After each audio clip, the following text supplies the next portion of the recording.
कुछ नहीं होता। और इन्हें भी जो करेंगे ना इन्हों कम 8 तो हूँ जाके कर लेंगे घर कल पहलू चेयर की हो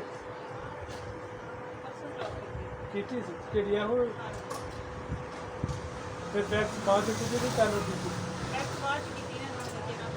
हूँ इन्होंने कोई 4-5 दिन बाद जो उत्थे चली जाना सारे का पाउडर मंगा ली सारे की क्रीम मिक्स करके 2 फोन करनी मेरे गल नहीं वो थोड़ी वैक्सीन काम खराब किया मिक्स करके 2-3 मिनट रख देनी और 20 तो 25 मिनट लगी रहे इन्हें इस तरह कर देना जब 1 महीना हो गया क्रीम इस्तेमाल करके कोई फेशियल नहीं करना पैना कोई मसाज नहीं करनी इनकी गारंटी है पर इनका रिजल्ट भी किन्ने दिन तक बरकरार रहना तो फिर वो कोई भी सस्ती गली च लैक कर लो तो यह स्किन पॉलिश एक बड़ी हाई किस्म की है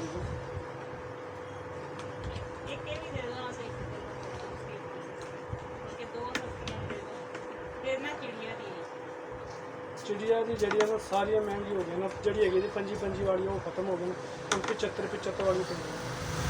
वो ले लो एलोवेरा वाली है HD वाली होगी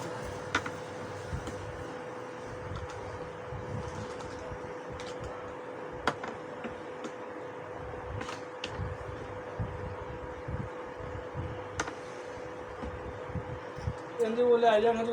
अपना बूस्टर वाली स्किन पॉलिश 900 रुपये ला लेना एक बारी करने में पैसे पूरे हो जाने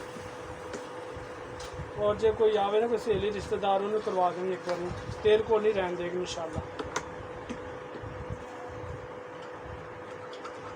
उन्हें वाल घट गोल्डन काले लेकिन रंग वाली और तबाही भेज दें इनका रंग फेर करेगी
मेरे को सीरम है जी किसी के निशान ना जाते हो शाइयाँ होने वास्ते कोई भी तिब्बत फेयर लवली क्रीम लैके दिन के टाइम 2 कतरन च मिला के वो लाओ आस्ता आस्ता निशान नहीं करो जिन्ना मर्जी करवाना है सिर्फ वाइटिंग वास्ते होंगे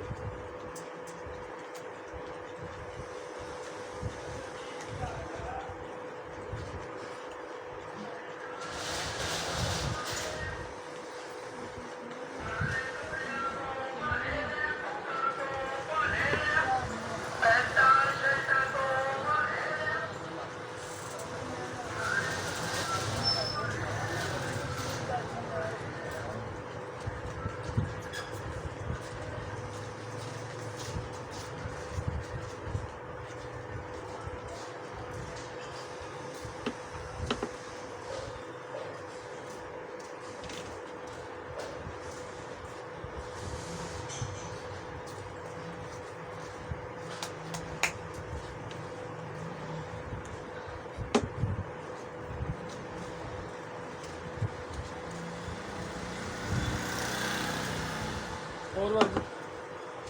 ਦੋ ਬਲੀਚਾਂ ਦੂਸਰੇ ਦੇ ਦਿਆ ਕੋਈ। पीच दे दो या पीच भी अच्छी है।